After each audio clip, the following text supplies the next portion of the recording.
Okay. Well, look who I found. She was wandering around outside. I was like, come on in. No. No. So, for those of you that don't know, Teresa and I both live in Denver. And Denver smells really good, let me just tell you, right about now. So, Yep. We had met a couple months ago. You came to the store that I was working at, and after I found out you lived here, and we kind of corresponded. Right, so right. we met a couple months ago in person, and then one thing that we decided to try and do was to get together and do a video. So here we are, and it's just going to be a real informal kind of like fragrance chat type thing, and a little Q&A, and no review, not this time. So we didn't really we couldn't really decide on anything that was really new and noteworthy for most. Sorry. Oh, that'll be fine. We'll cut that out. Yeah. So here we are. Right. I'm so glad you were able to come by. I know. It's been nice chit-chatting with you up until now. Oh, See yeah. how this video goes, huh? For sure, yeah, I know. We'll see. If YouTube doesn't kick us off now, then Right, yeah. No. All right, so Patrick, I have a question for you. Okay. I think that you are, as far as I know, Okay. the only YouTube reviewer that is in the fragrance industry. What do you think that you bring to that's extra because of this experience? And where have you worked in the past through this experience? Yep. So I think too I'm the only person, and if there's anybody else out there that's reviewing and that works in the business, definitely say so, because it would be good to know. I think, at least if not for the viewers, for me, I'd just kind of like to know. Well, to make a long story short, I got started in the business in 1996. So, and my first job was at Dillard's. Oh. At North Point Mall in Atlanta, Alpharetta, Georgia. And so that's how I got started. And you know what? It was a good foot in the door. And so having done it since 1996, I definitely have an opinion. And I certainly don't claim to know it all. And I definitely have learned this year that there's a whole lot I don't know. And there was a whole market out there that I had really been avoiding, which is the niche market. So, I definitely know what the trends are as far as what sells and what doesn't.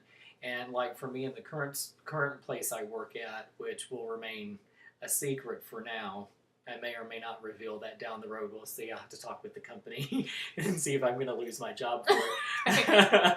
If I am, then we're not going to say it. I definitely know what the trends are, but typically, though, how it works for me is what is a bestseller is usually not my favorite. So, there's to me, there's a huge difference between what is a bestseller and what I think is the best. So. Well, when I first met you, you were explaining to me a fragrance like Alien that's like one of the top sellers for Thierry Mugler in France. Mm-hmm. Like hardly sells here in the States somehow, or it doesn't sell nearly as much as it does there. So this sort of insight is something that I would have never known. Yeah, it's that one in particular is a very hard sell here. But over there, several years ago, 3 or 4 years ago, it was doing 50% of their business. And I imagine it probably still is, doing the same. 50%? Yeah. And here, I'll bet you here it's 5%. Yeah. So, and that's a very bold fragrance, right. And it's not for the faint of heart, but it's unique, and you've done a review on I love it. And I think only Katie's the only other person to have reviewed it. I know I haven't. I don't think anybody else has done it out there. And that one in particular is a fragrance and can go either way. That one is just as much masculine as feminine. And there's 2 guys that shop in my store that I work in. I think they're 18 and 20 or 19 and 21. They're brothers. And they live down in the Springs. And they wear Alien. Good for them. Yeah, good for them. So, fellas, check out the women's section. There's some good stuff in there. Never know. Right. Should be unisex. Yeah. That one, Black Orchid, they should have marked it unisex. They should have marked it unisex for sure. So. Let's see. Did you want to go back and forth? Yeah, let's go back and forth. So how would you say your passion for fragrance began?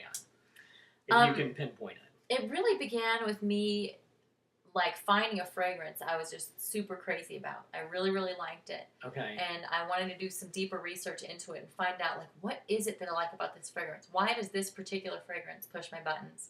Okay. And so when I did some research on the fragrance, I tried to sort of fish out the notes in it, because at that time I didn't have a very developed nose. And so I wanted to know the notes in it that I liked. So I found like, okay, well, if I liked the incense in this one, maybe I like the incense in that one.